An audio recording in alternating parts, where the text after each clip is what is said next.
Buenos días, sean todos bienvenidos al subeje temático 1 de la materia Derecho Constitucional del curso de FIP 1. Para el presente eje, según nos pide el temario, vamos a ver teoría constitucional y federalismo. Esto abarca la supremacía constitucional, el poder constituyente en sí. Luego vamos a pasar al control de constitucionalidad, así como también vamos a ir viendo, ¿no?, las diferentes formas de Estado a lo largo de la evolución histórica del mismo, para finalizar el eje con en sí el federalismo argentino en este caso.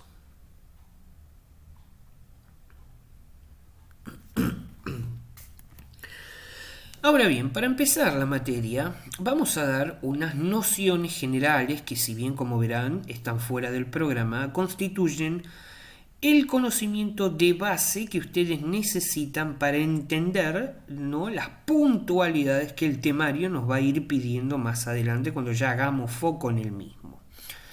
Entonces, a modo de paneo general, para hacer un repaso breve, vamos a iniciar por lo básico, es decir, ¿qué estamos estudiando? Derecho constitucional. ¿Y qué es el mismo? Es una rama del derecho público que estudia la organización política del Estado y el funcionamiento del mismo, ¿no? Por eso es que hablamos de un derecho constitucional formal y material, así como también, por supuesto, de una constitución formal y material. Por eso en sí, el derecho constitucional formal es el derecho cuyo contenido y sustento se encuentra en la Constitución escrita, ¿no?, versus el derecho constitucional material, que es en sí el contenido que se basa en la realidad social de un Estado y no solamente en la norma escrita. He aquí de este pilar básico y fundamental que deviene la constitución formal y material. Es decir, que cuando a nosotros nos hablan de la constitución formal, nos están refiriendo al conjunto de normas jurídicas que están, por supuesto, escritas como un deber ser de ejercicio del poder del Estado. Es decir, nos hablan, para que ustedes lo entiendan, del propio libro, la Constitución. Ahora, cuando referimos a la Constitución en sentido material, es justamente a la que refiere al sistema político real de un Estado, cuya diferencia con la formal es que en la Constitución material se indica cómo va a ser ejercido ese poder que la Constitución formal plasma de manera escrita. Ahora bien, ¿qué interpretación, que es lo importante, se le debe dar a esto? Cuando hablamos básicamente en sentido de una norma, significa, ¿no?, lo que vamos a ir viendo a lo largo del curso, el famoso espíritu de la ley, que lo vemos muy aplicado al Código Civil y Comercial, ¿no? Es decir, qué es lo que la norma en sí quiere transmitir más allá de lo taxativamente escrito. Es decir, cuál fue el sentido que el legislador le quiso dar a esa norma al momento de redactarla. Por eso es que existen dos tipos de interpretación. Por un lado, la literal, que es cuando surge del análisis gramatical, es decir, lo taxativamente escrito de la norma, y la histórica, que es el deber de interpretación, que es lo que yo les decía recién, de la voluntad del legislador al momento de legislar, por supuesto, ¿no?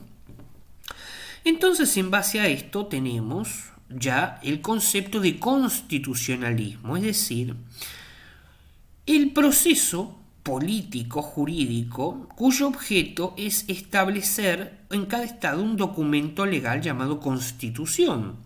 A lo largo de esta materia vamos a ver que para que un Estado se denomine tal, uno de los requerimientos, digamos el más importante en sí, ¿no?, es que posea una constitución, porque si no, no puede ser denominado un Estado, ¿no? Por ejemplo, el Estado argentino. Entonces, a partir de este proceso, es decir, de la redacción de una constitución, nace, ¿no?, la norma suprema estatal. Es decir, que este movimiento, porque fue una corriente o movimiento, también es válido llamarlo así, constitucionalista, surge en el siglo XVIII. y se constituye con el nombre de constitucionalismo clásico y o liberal, es lo mismo, ¿no? Cuyo objeto principal que es limitar el poder del Estado. Tengamos en cuenta que si hacemos un poco de historia muy breve, venimos de dónde? De Francia o de Norteamérica, ya que nuestra constitución es una copia de básicamente la constitución norteamericana.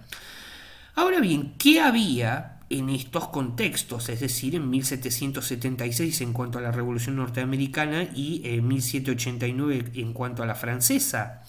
Había una monarquía, por eso justamente esta cuestión de que la Constitución nazca, ¿no?, como un límite al poder estatal es el corte abrupto entre la monarquía, es decir, el abuso del poder del monarca para con los ciudadanos respecto de esta nueva figura del siglo XVIII, ¿no? Por eso hablamos de un constitucionalismo clásico. Ahora bien, las revoluciones, ¿no? Estas revoluciones que yo les vengo nombrando, la Revolución Norteamericana, recordemos, en el 76 y en 1789 la Revolución Francesa, trajeron consecuencias, ¿no?, a fines del siglo XVIII. ¿Cuáles fueron? Bien, tuvieron como objeto ambas dos revoluciones, ¿no?, limitar, como les dije, el abuso del poder del monarca. En cuanto a que, como hito histórico, el suceso de la Revolución Norteamericana nos trae la Declaración de Virginia del 76, así como la Constitución de los Estados Unidos en el 78.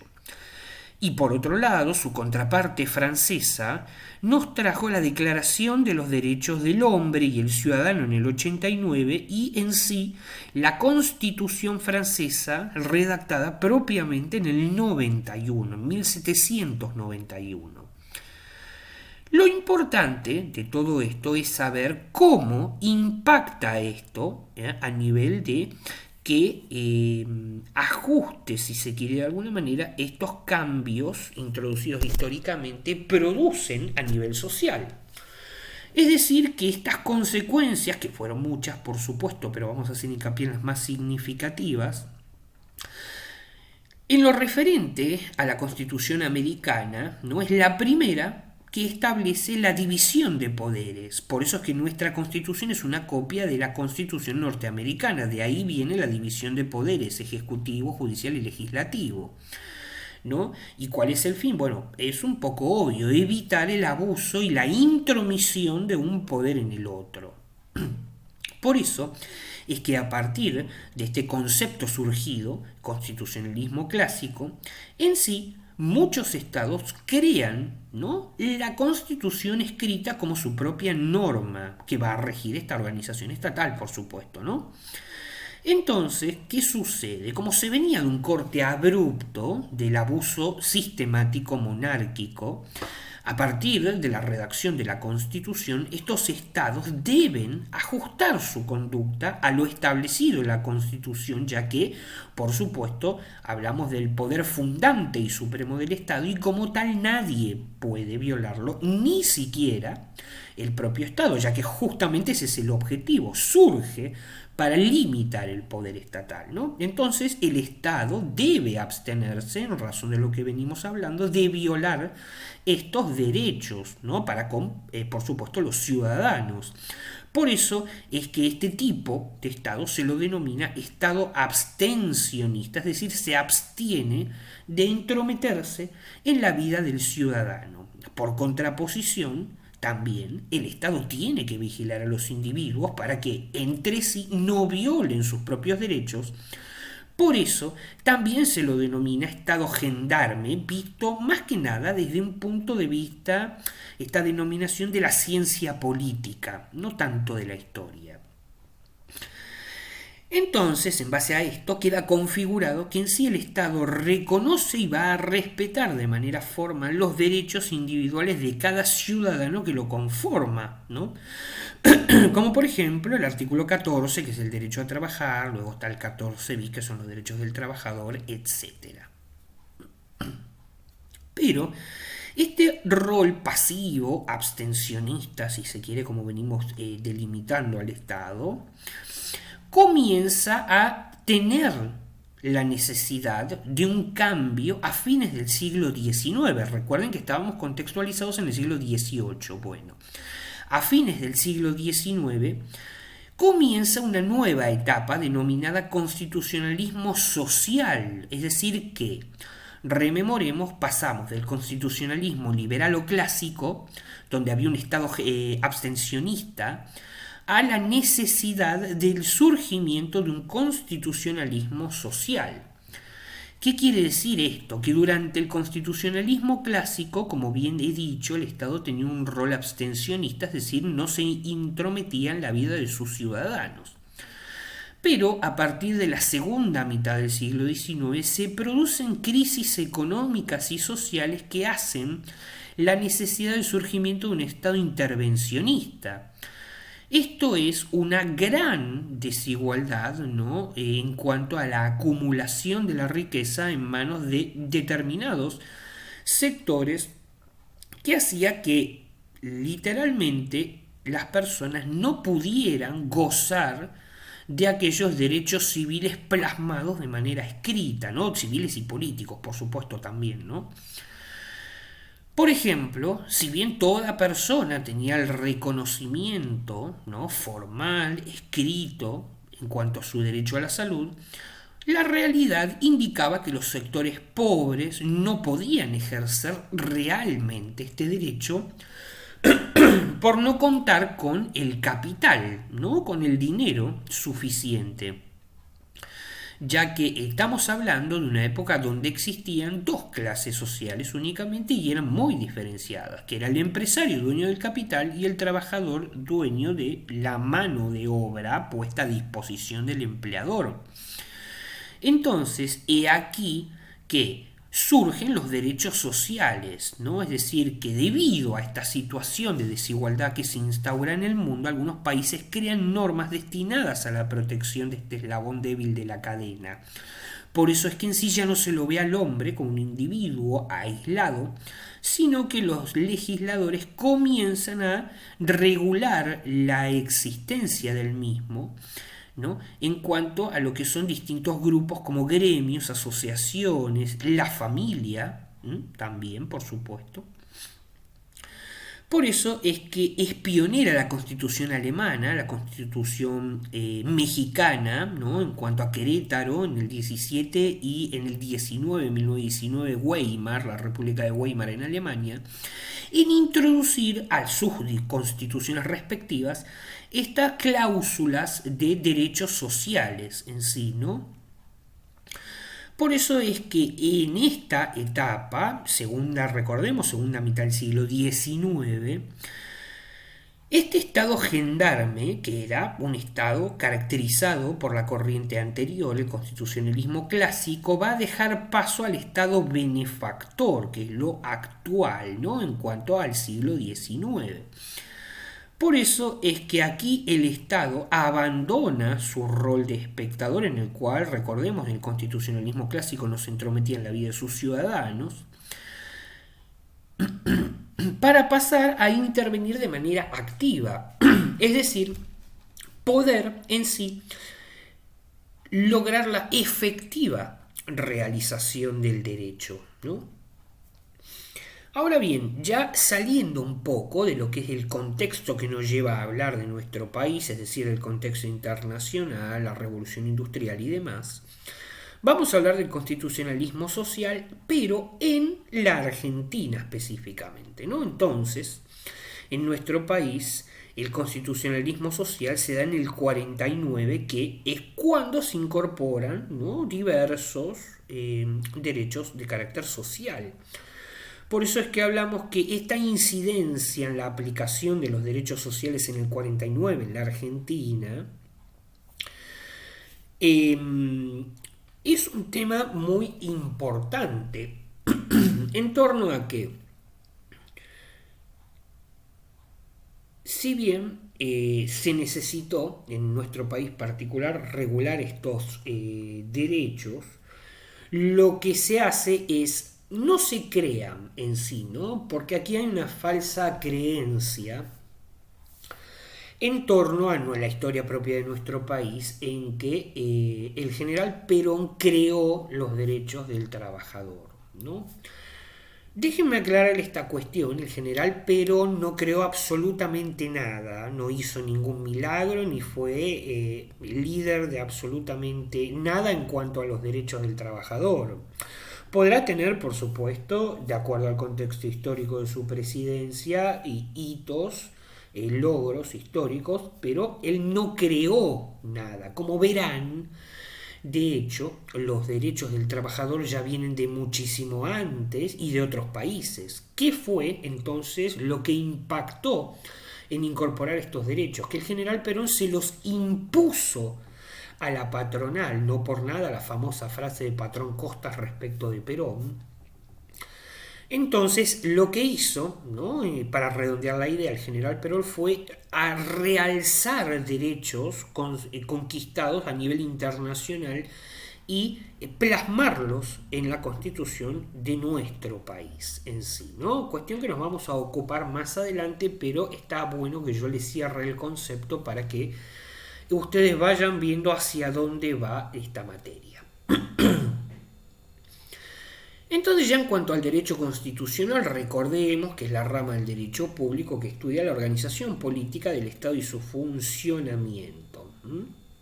Y aquí les dejo el mapa conceptual que ustedes deben entrenar, ¿no? Para saber si ya a esta altura saben cómo utilizarlo, han entendido lo anteriormente hablado a nivel teórico. Este es el momento en el que ustedes deben agregarle conectores a esto y que esto suene como un cuento más o menos parecido a como yo se los estoy contando, ¿no?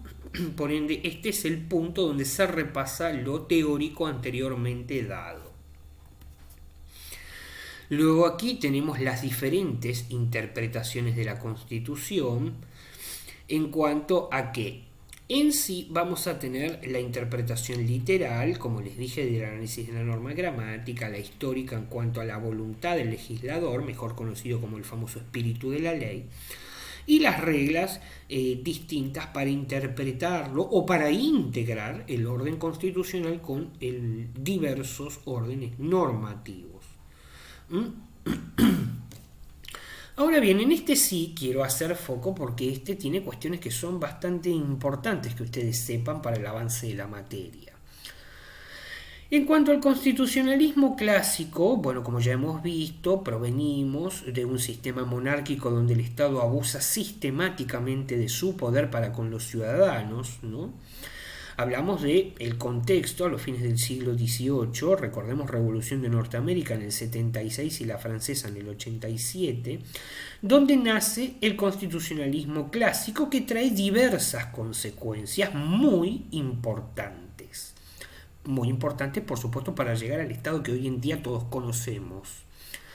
Estas consecuencias son la aplicación de la división de poderes, recuerden, hito de la Constitución americana, en el cual muchos estados a partir de esto comienzan a crear su constitución como norma escrita, suprema y fundante del orden. Se reconocen derechos individuales, por ejemplo, el derecho a la vida, a la libertad, ¿no? En cuanto al Estado, recordemos que pasamos de un Estado abstencionista a un Estado total, diametralmente opuesto, es decir, intervencionista. ¿Y por qué? Recordemos que paz surge, mejor dicho, esta necesidad en la segunda mitad del siglo XIX, en torno a que el Estado debía garantizar la efectiva, que ahí está la clave de la palabra, efectiva realización del derecho, más allá de en sí lo que la Constitución de manera escrita aseguraba.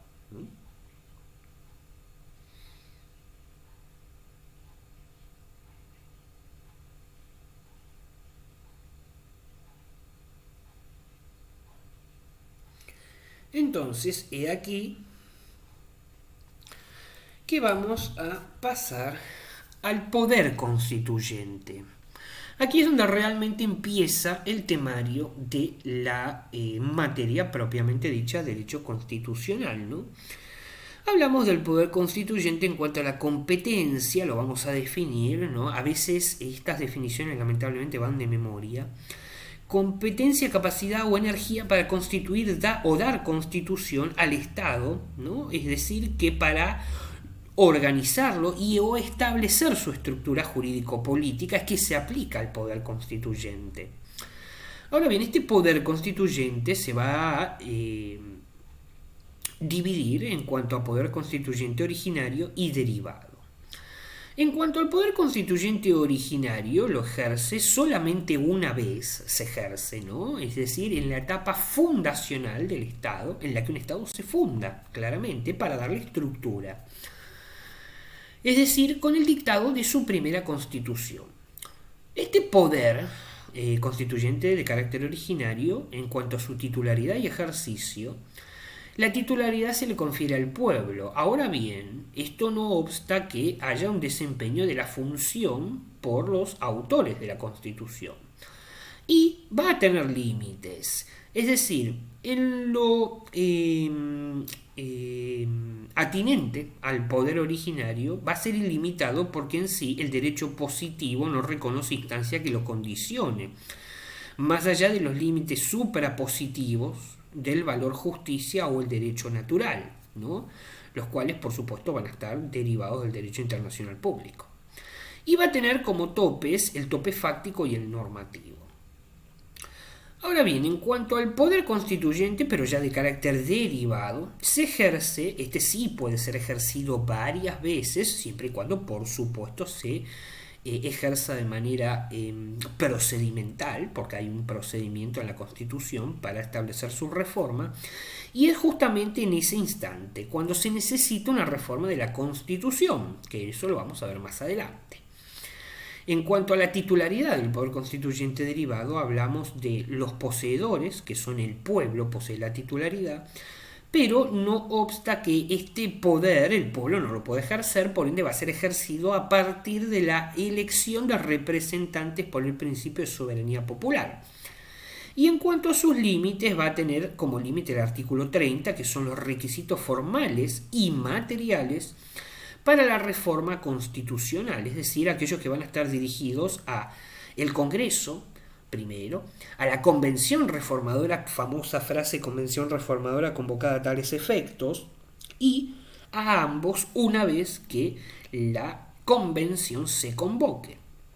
¿Y cuál va a ser el límite? Los contenidos pétreos, aquellos contenidos que en principio vamos a decir, según Germán Vidal Campos, que no se pueden reformar. Luego vamos a ver bajo qué excepciones sí se puede hacer, pero bueno, en principio la norma general nos dice que el contenido pétreo, como por ejemplo la forma soberana del Estado, no se puede reformar nunca una vez que se establece. Ahora bien, en cuanto a la teoría del poder constituyente, hablamos que, como dijimos, es la competencia, capacidad o energía para constituir o dar constitución al Estado. Bien, y existen dos tipos, el originario y el derivado, que es lo que hablamos nosotros recién a nivel teórico. Sí quiero hacer hincapié en cuanto a la discusión sobre los contenidos pétreos. ¿Por qué? Porque la opinión mayoritaria doctrinaria está a favor de que existen los contenidos pétreos, como por ejemplo el autor de la bibliografía obligatoria de este examen que nos piden, Germán Vidal Campos, ¿no? Ejmedian, otro de los autores que vamos a tocar. Suelen mencionar estos contenidos pétreos en torno a la forma de gobierno de Estado y la adopción del culto católico apostólico romano como inmodificables. Estas tres cuestiones, ¿no? Eso es importante que ya lo vayan sabiendo. Ahora bien, este poder constituyente se clasifica en originario y derivado, como hemos visto. Aquí tenemos ya el resumen. En cuanto a que el originario es abierto, ¿por qué? Porque la Constitución se dicta en varios actos constitutivos. es cerrado cuando la Constitución se dicta en un solo acto. Puede ser abierto, puede ser cerrado, de acuerdo a la condición de análisis como les estoy contando. Por supuesto, los límites no tienen límites en cuanto al valor suprapositivo de la justicia. Y en caso del derivado, el poder constituyente derivado, recordemos que se ejerce para reformar la Constitución, ¿no? Pero la Constitución nos dice que para su reforma, únicamente la convención reformadora convocada a tales efectos es quien la puede llevar a cabo. Eso a modo de repaso en sí, ¿no? Por eso es que aquí surge la discusión en la que yo quería hacer foco sobre la reforma del 60, ¿no? Que he aquí la primera reforma constitucional en el año 53 es cuando se dicta la Constitución y en ese mismo año se establece una prohibición de reforma por 10 años. Es decir, el cálculo matemático es muy fácil. Del 53 al 63 no puede ser reformada la Constitución. Ahora ustedes se preguntarán, bueno, si la reforma fue en el 60, faltaban 3 años, ¿cómo es que pudieron hacerlo? Bien, en el año 60 la Constitución se reforma para que la provincia de Buenos Aires ingrese a la Confederación. La cuestión aquí es muy simple. ¿Por qué Buenos Aires, al momento de firmarlo, había decidido quedarse fuera de la Confederación? Muy bien. El quid de esta cuestión radica en los impuestos de los puertos. Buenos Aires tenía todos los puertos de comercio necesarios. Entonces, el ingresar a la Confederación significaba para Buenos Aires compartir, dividir la recaudación de los impuestos de los puertos. Por eso es que no había entrado. Ahora bien, de aquí surge que algunos autores, ¿no? Como por ejemplo Vidal Campos, hablan de la Constitución del 53 y respecto de la reforma del 60, entienden que el poder constituyente originario del 53 que dio habilitación al dictado de la Constitución quedó abierto y terminó de establecerse en el 60, por eso esta corriente toma como válida la reforma constitucional del 60, siendo que por normativa faltaban 3 años, ¿no? Ahora, como todo, hay una opinión contraria que es la que sostiene que en 1860 se ejerció indebidamente el poder constituyente, por eso opina que esta reforma fue inconstitucional en sí. En cuanto a esta reforma de la que vengo hablando, ¿no? ¿Qué es una reforma constitucional? Bien, es la modificación, por supuesto, de la Constitución, siendo esta realizada a través del ejercicio del poder constituyente de carácter derivado, ¿no? El cual, por supuesto, vengo hablando que está a cargo en nuestro país, al menos de la Convención Reformadora. Esto se encuentra en el artículo 30 de la Carta Magna, que nos va a explicar cuáles son los pasos a seguir para reformar la Constitución y que esta reforma sea válida. Ya que en sí, parte del artículo nos dice que que la Constitución puede reformarse en el todo o en cualquiera de sus partes, ¿no? Pero, sin embargo, esta necesidad de reforma la debe dictar el Congreso con el voto de las 2/3 partes de sus miembros, pero no va a ser efectuada sino por una convención, ¿no?, reformadora convocada a tales efectos, que por supuesto va a tener, les adelanto, un temario a reformar. Es decir, no pueden reformar lo que quieren, sino que va a estar limitado al temario del Congreso, que por otro lado puede reformar lo mismo que pide el Congreso, o si cree conveniente reformar menos de lo solicitado, también puede hacerlo. Lo que nunca puede hacer es exceder la reforma en cuanto al temario pactado por el Congreso. Y va a tener un plazo de duración esta convención, y si excede ese plazo no puede terminar la reforma en caso, por ejemplo, de que no haya sido tiempo suficiente para efectuar las reformas convenidas. Estos son aspectos fundamentales acerca de lo que es la Constitución y la reforma en cuanto a, por ejemplo, la Constitución es rígida. ¿Por qué es rígida en Argentina? Porque se lleva a cabo mediante un procedimiento especial, es decir, el artículo 30 y esta convención reformadora convocada a tales efectos, ¿no?, que es un procedimiento distinto al que se utiliza para reformar cualquier otro tipo de ley común, en este caso.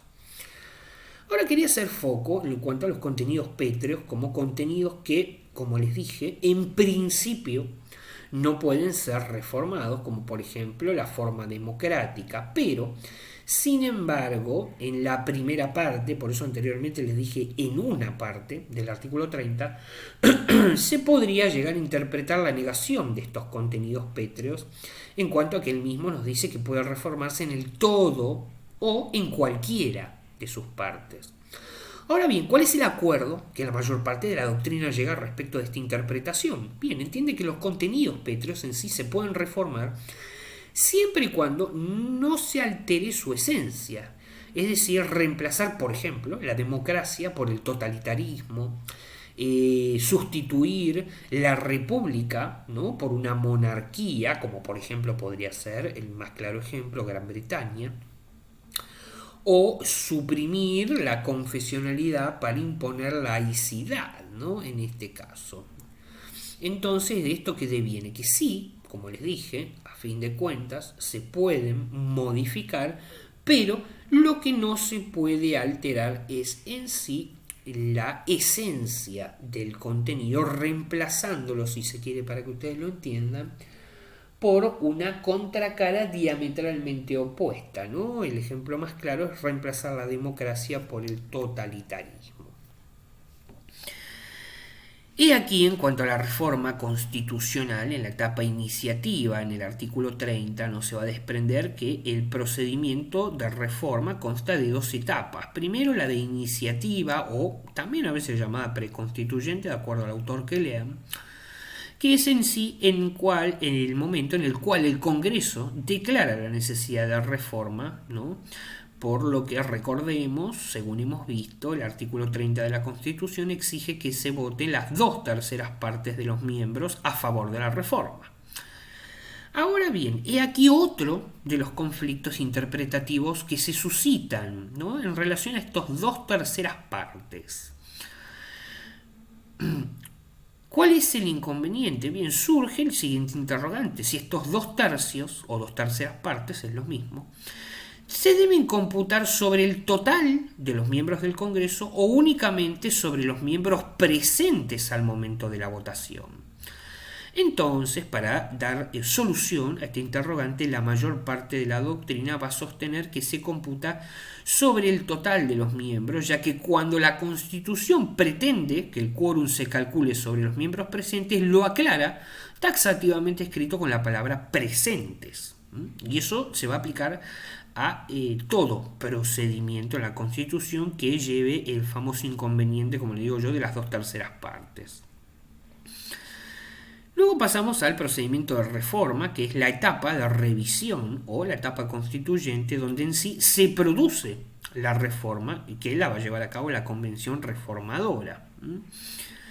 Esta convención va a tener límites, que es lo que yo les contaba sobre los contenidos pétreos, que no se pueden extender más allá del temario del Congreso y demás, ¿no? Y aquí les dejo nuevamente en cuanto a el esquema para que ustedes puedan, ¿no?, practicar esto, y se los recomiendo como un consejo bastante que lo van a necesitar en esta nueva modalidad de examen, en cuanto a que ustedes agréguenle los conectores para que suene un cuento y en sí traten de tomárselo con un cronómetro. ¿Por qué? Porque esta es una habilidad que, les voy a ser sincero, se desarrolla con el tiempo, pero ¿qué sucede?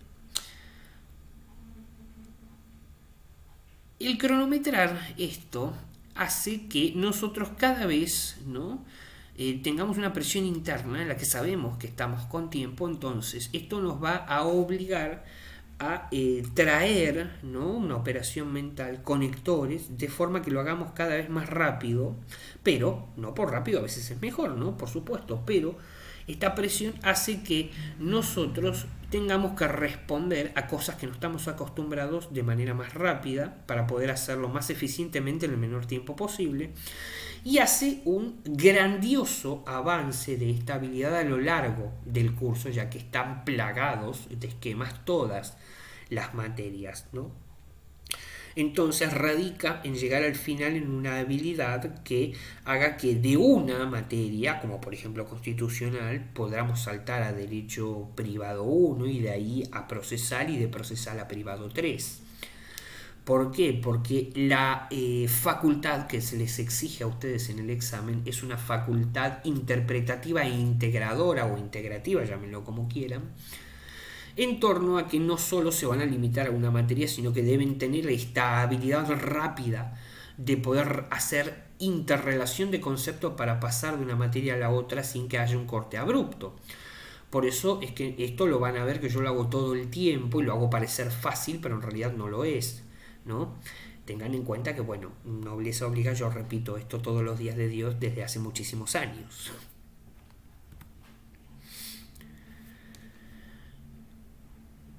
He aquí la reforma de la Constitución argentina, ¿no? Aquí vamos a ver un breve resumen que luego vamos a ir viendo, por supuesto, más detalladamente, pero para que lo tengan en cuenta. En cuanto, por ejemplo, la reforma del 60, que es lo que veníamos hablando, ¿no? En sí, aquí vamos a encontrar la Constitución del 53 y esta prohibición de reforma por 10 años, que es de la cual les vengo hablando. Aquí hay que hacer foco en lo siguiente: ¿cuáles fueron, ¿no?, las principales modificaciones que se introdujeron, que en sí es lo importante? En la reforma del 60, por supuesto, ¿no? Se eliminó la exigencia de que, por ejemplo, solo el Senado podía iniciar reformas constitucionales. Se suprimió la prohibición de la reforma de la Constitución durante el término de 10 años. Se modifica el artículo que declara a Buenos Aires como capital de la República. Se incorpora el artículo 33 en cuanto a derechos implícitos, o más conocido como derechos no enumerados, y se soluciona este inconveniente núcleo que yo les venía contando en cuanto a por qué Buenos Aires se quedó fuera de la Confederación. Es decir, que para poder ingresar a la Confederación se debió establecer que los derechos de exportación, como yo les contaba, los derechos de aduana de los puertos, a partir del año 66, dejarían de ser solamente nacionales. Entonces, ¿qué pasa? En 1866, como he finalizado la explicación, surge otra necesidad de reforma. ¿Y en torno a qué? Adivinen, sí, en base a los impuestos nuevamente de exportación que dejarían de ser nacionales, según les he comentado recién. Pero ¿qué sucede en el 66, no?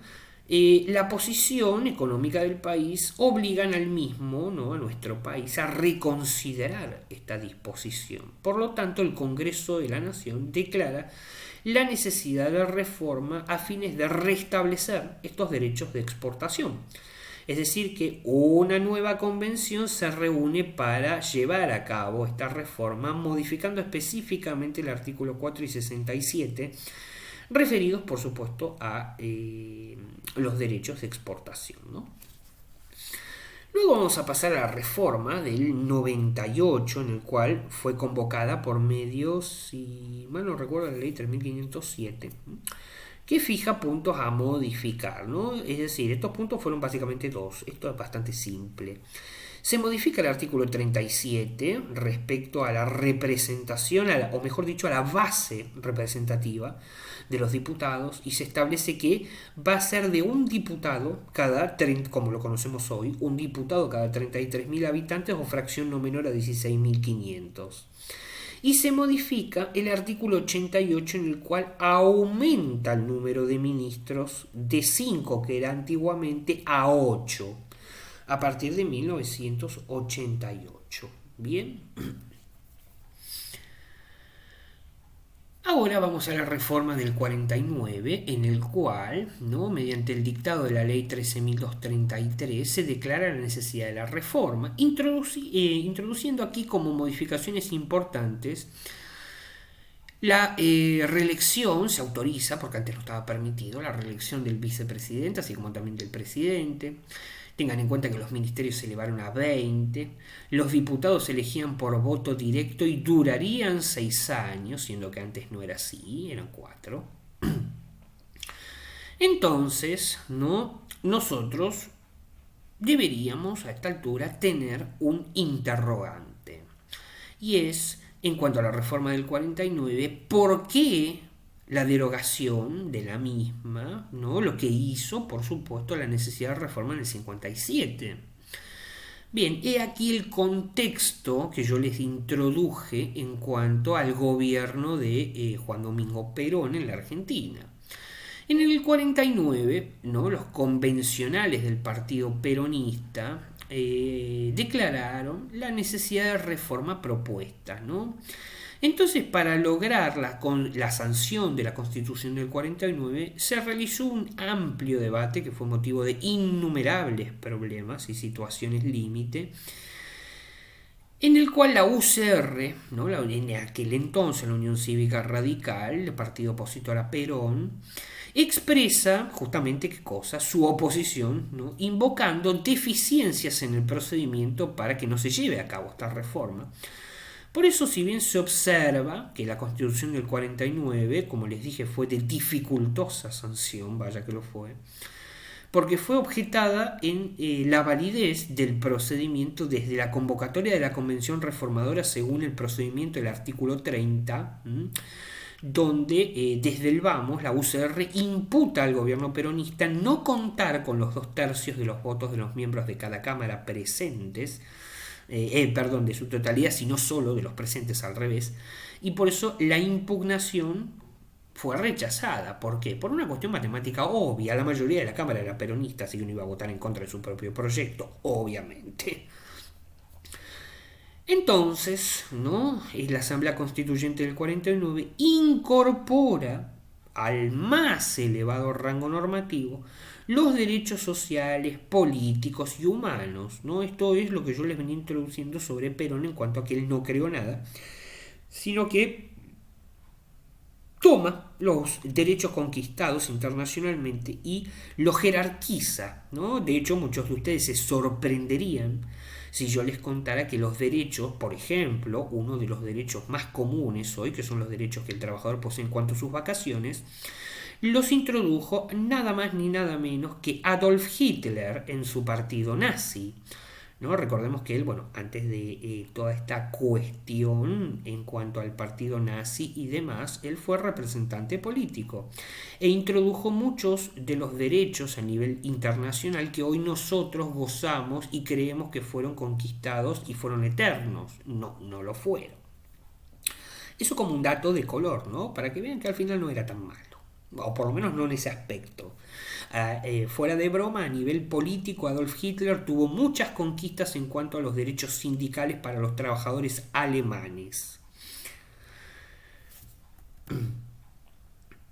Bien, vamos a dejar la clase de aquí por hoy y en la próxima clase vamos a retomar específicamente, ya que es un proceso un poco más largo de explicar, la reforma de 1957 y el por qué la necesidad de haber derogado la del 49, que dio paso, por supuesto, a esta reforma, así como también las discusiones doctrinarias que de esto se va a suscitar.